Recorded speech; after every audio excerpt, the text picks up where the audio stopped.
Hello friends, नमस्कार। Sikandra Kumar channel में आपका स्वागत है।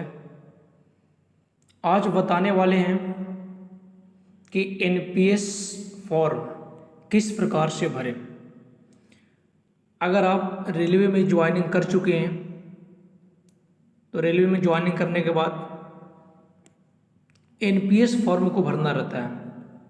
ठीक है, ये एनपीएस फॉर्म पर ही सैलरी आपको आता है।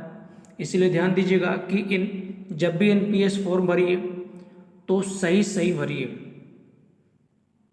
अगर सही से नहीं भरिएगा तो परेशानी होना पड़ेगा। तो अगर आपको परेशानी से बचना है और सैलरी समय पर पाना है तो दोस्तों ध्यान दीजिएगा कि एनपीएस फॉर्म को सही तरीके से भरना है।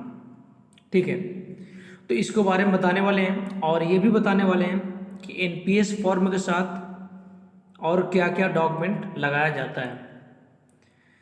क्योंकि दोस्तों एनपीएस फॉर्म जो है एक ही बार भरता है। अगर आप रेलवे में जॉब कर रहे हैं और एक बार आप एनपीएस फॉर्म भर चुके हैं तो एनपीएस नंबर एक आता है। ठीक है, जो बाई पोस्ट आता है आपको घर पर जो है डाक के माध्यम से आएगा।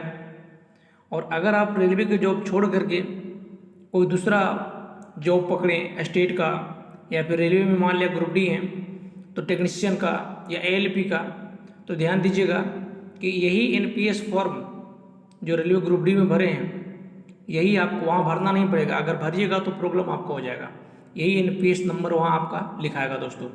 इसीलिए ध्यान दीजिएगा कि एनपीएस फॉर्म को आप जब भी भर रहे हैं तो सही तरीके से उसको भरें और बाद में परेशानी ना होना पड़े। ठीक है दोस्तों, तो चलिए स्टार्ट करते हैं। सबसे पहले आपको क्या करना है कि एनपीएस फॉर्म को डाउनलोड कर लेना है। जैसे गूगल पर जाइएगा और अगर एनपीएस फॉर्म कोई पदाधिकारी अगर दे देता है तो बढ़िया है, नहीं तो अगर वो कहते हैं कि आप एनपीएस फॉर्म भर कर लाइए तो आप डाउनलोड करिएगा गूगल पर।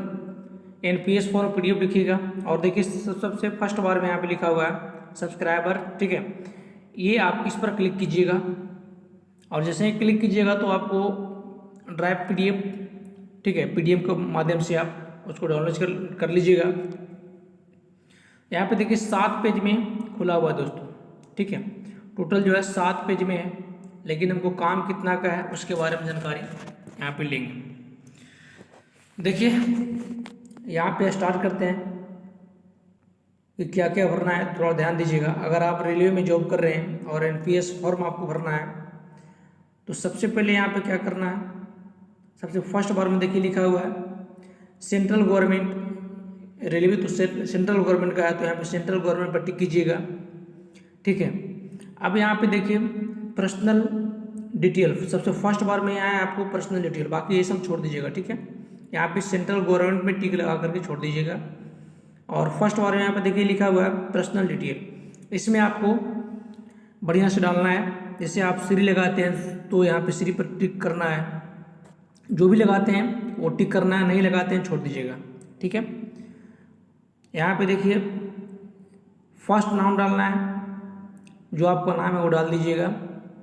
और अपना नाम में अगर मिडिल नाम लगाते हैं तो मिडिल नाम यहाँ पे रखना है, या नहीं लगाते हैं तो छोड़ दीजिएगा मिडिल नेम। और लास्ट नेम तो आपको लिखना पड़ेगा यहाँ इसके सामने। ठीक है, जैसे अगर कोई लिखता है, किसी का नाम है राम कुमार सिन्हा, ठीक है, तो राम कुमार सिन्हा है तो फर्स्ट में यहाँ पे राम लिख देगा और मिडिल उसका हो जाएगा क्या, कुमार, और लास्ट नेम हो जाएगा सिन्हा। ठीक है, तो यहाँ पे इस तरह से इसको भरना है। ठीक है दोस्तों, चलिए उसके बाद यहाँ पे नीचे देखिए यहाँ पे फादर नेम लिखा हुआ है, तो फादर नेम में डाल देना है पूरा फलना प्रसाद जो भी है। और ध्यान दीजिएगा कि यहाँ पे लिखना है फलना, तो प्रसाद लिखना है तो एक बॉक्स को छोड़ दीजिएगा, उसके बाद लिखिएगा प्रसाद। ठीक है, उसके बाद मदर नेम जो भी है माता का नाम डालना है, स्पेस देके देवी लिखना है, ध्यान दीजिएगा। ठीक है, ताकि गलत ना हो। उसके बाद डेट ऑफ बर्थ, जो आपका डेट ऑफ बर्थ वो डालना है। सिटी ऑफ बर्थ, किस सिटी में आपका जन्म हुआ था वो डालना है। फिर कंट्री ऑफ बर्थ, किस देश से हैं वो डालना है। ठीक है दोस्तों, चलिए अब उसके बाद यहाँ पे क्या करना है, जेंडर आ रहा है, तो जेंडर में आप जो मेल है या फीमेल है वो डालना है। आप उसके बाद मैरिड हैं या अनमैरिड हैं वो डालना है। और उसके बाद देखिए इस तरफ लाते हैं थोड़ा सा, तो इस तरफ में आपको जो है आप नेशनलिटी में डालना है आपको इंडियन, तो इंडियन पर टिक कर देना है। ठीक है दोस्तों, तो चलिए एक में मेरा पर्सनल डिटेल था, तो पर्सनल डिटेल मेरा क्लियर हो चुका है। अब दूसरा में आते हैं, दूसरा में मेरा क्या है, प्रूफ ऑफ आइडेंटिटी। ठीक है, थोड़ा सा इसको जूम कर देते हैं। यहाँ पे प्रूफ ऑफ आइडेंटिटी, प्रूफ में आपको जो भी है पासवर्ड, वोटर आईडी जो भी है वो डालना है। अगर नहीं है तो छोड़ दीजिएगा, सिर्फ आधार कार्ड पर टिक कर दीजिएगा। और यहाँ पे पैन कार्ड का नंबर देखिए, पैन कार्ड लिखा हुआ है इसके सामने, यहाँ पे बॉक्स दिया होगा है ना, तो यहाँ पे पैन कार्ड का नंबर डालना है दोस्तों, ये इंपॉर्टेंट है। ठीक है, ये पैन कार्ड का नंबर डालना है। तो सेकंड में यहाँ पे है एक आधार, ये जो आधार कार्ड है उस पर टिक करना है, और पैन कार्ड जो है इसको लिखना है। ठीक है, चलिए अब आते हैं यहाँ पे देखिए तीसरा नंबर में, तीसरा नंबर में प्रूफ ऑफ एड्रेस है। तो प्रूफ ऑफ एड्रेस में यहाँ पे ध्यान दीजिएगा कौन सी एड्रेस डालिएगा आप, तो इसमें डालिएगा आधार कार्ड वाला। ठीक है, तो आधार कार्ड जो भी है जहाँ पे आधार कार्ड पर टिक कर दीजिएगा, इसमें भी और इसमें भी। ठीक है, दोनों में आधार कार्ड पर टिक कर दीजिएगा। चलिए उसके बाद यहाँ पे देखिए 4.1 में क्या भरना है, ये 4.1 में है। ठीक है, यहाँ पे एड्रेस में डालिएगा जो वर्तमान में आप जहाँ भी आपका विलेज है परमानेंट एड्रेस है वो डालिएगा, इसमें भी वही डलाएगा और ये परमानेंट एड्रेस में भी वही डलाएगा। चूँकि ये एनपीएस जो फॉर्म भर रहे हैं तो ये भरिएगा तो बाय पोस्ट आएगा, इसका जो एनपीएस का नंबर आएगा ना, तो जहाँ का परमानेंट एड्रेस दीजिएगा वहीं आएगा। ठीक है दोस्तों, तो ध्यान दीजिएगा कि आपका जहाँ परमानेंट एड्रेस है उसी एड्रेस को डालना है दोनों तरफ में। ये विलेज है तो विलेज आपको डाल देना है। ठीक है, और जो आपको रोड स्ट्रीट जो रोड गया है वो डाल देना है, या नहीं तो छोड़ दीजिएगा, कोई दिक्कत नहीं है, विलेज डाल के। और एरिया आपको डाल देना है, सिटी या टाउन या डिस्ट्रिक्ट वो डाल देना है, स्टेट डाल देना है। ठीक है दोस्तों, और इसी में इधर पिन कोड होगा, ये पिन कोड नंबर आपका डाल देना है जो आपके एरिया का है। तो जिस प्रकार से आप यहाँ पे देखिए ऊपर वाला में एड्रेस डालना है, उसी प्रकार से परमानेंट एड्रेस, ये दोनों में सेम एड्रेस डलाएगा दोस्तों, ध्यान दीजिएगा। ठीक है, तो यहाँ पे गलत नहीं कीजिएगा, आराम से डालिएगा। ठीक है, क्योंकि एनपीएस फॉर्म एक ही बार भराता है दोस्तों। चलिए उसके बाद यहाँ पे आते हैं 5 नंबर में। देखिए 5 नंबर में यहाँ पे क्या डालना है वो देख लीजिए। 5 नंबर में इसमें मोबाइल नंबर डालना है और इसमें ईमेल आईडी डालना है, बस 5 नंबर है, मोबाइल नंबर जो चालू है वो और ईमेल आईडी, ये दो डालना है। अब आते हैं 6 नंबर में। देखिए तो यहाँ पे 6ठा नंबर में क्या डालना है, तो 6ठा नंबर में आपको यहाँ पे अगर आप प्राइवेट सेक्टर से थे तो वो डालना है, या फिर गवर्नमेंट सेक्टर से अगर पहले से आप नौकरी कर रहे थे तो गवर्नमेंट सेक्टर डालना है। तो यहाँ पे आप स्टूडेंट है तो स्टूडेंट पर टिक कर दीजिएगा। ठीक है दोस्तों, तो इनकम रेंज क्या है, तो स्टूडेंट थे तो इनकम तो कुछ होगा नहीं, तो इसको छोड़ दीजिएगा। एजुकेशन क्वालिफिकेशन में जो है जहाँ तक है वो उस पर टिक कर देना है और इसको छोड़ दीजिएगा नीचे वाला को। ठीक है दोस्तों, चलिए अब आते हैं 7 नंबर में। 7 नंबर में थोड़ा सा ध्यान दीजिएगा दोस्तों, क्योंकि सैलरी इसी पर आता है, इसी एनपीएस फॉर्म पर आता है। कहाँ गया 7 नंबर, हाँ नहीं है, इसी एनपीएस फॉर्म पर आता है, तो इसको ध्यान दीजिएगा कि यहाँ पे बढ़िया से डालिएगा। ये देखिए अकाउंट नंबर जो सेविंग है तो सेविंग पर टिक करिएगा, करेंट है तो करेंट पर कीजिएगा। बैंक अकाउंट नंबर डालना है इसमें बैंक का नाम डालना है, इसमें ब्रांच का नाम डालना है, इसमें ब्रांच का एड्रेस डालना है, जो एड्रेस है ब्रांच पर। पासबुक लीजिएगा जब आप चेक लीजिएगा, ठीक है, तो चेक पर होगा एड्रेस, वो डाल देना है टोटल। ठीक है दोस्तों, यहाँ पे पिन कोड अपना एरिया का नहीं डालना है, ये बैंक का डालना है जो बैंक का है। ठीक है, और बैंक का IFSC कोड डाल देना है। और पासबुक में देखिएगा तो पासबुक में बैंक MICR कोड होगा तो वो डाल देना है यहाँ पर दोस्तों। ठीक है, ध्यान दीजिएगा। तो ये जो है बैंक का पूरा डिटेल इसमें भराएगा। 7 नंबर में बहुत इंपॉर्टेंट है, इसी पर सैलरी आता है दोस्तों। चलिए अब क्वेश्चन नंबर 8 में देखिए।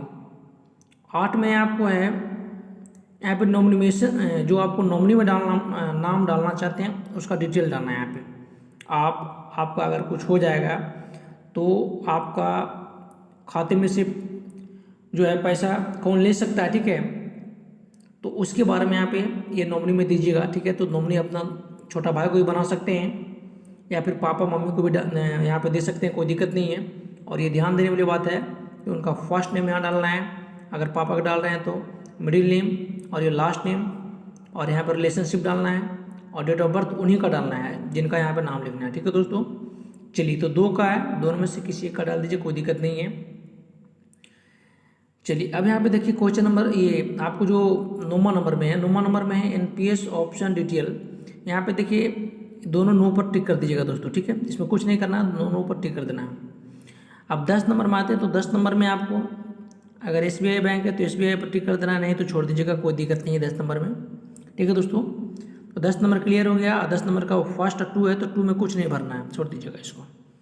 अब आते हैं हम लोग यहाँ पे आते हैं, ये 3 नंबर है, 4 नंबर है, इसको छोड़ देना है। 11 नंबर में आते हैं, तो 11 नंबर में छोड़ दीजिएगा, इसमें कुछ नहीं भरना आपको। हाँ, यहाँ पे देखिए नीचे डेट डालना है, जिस डेट को आप एनपीएस फॉर्म भर रहे हैं, जमा कर रहे हैं, और पहले जिस ऑफिस में जमा कर रहे हैं उसका स्थान यहाँ पे डलाएगा।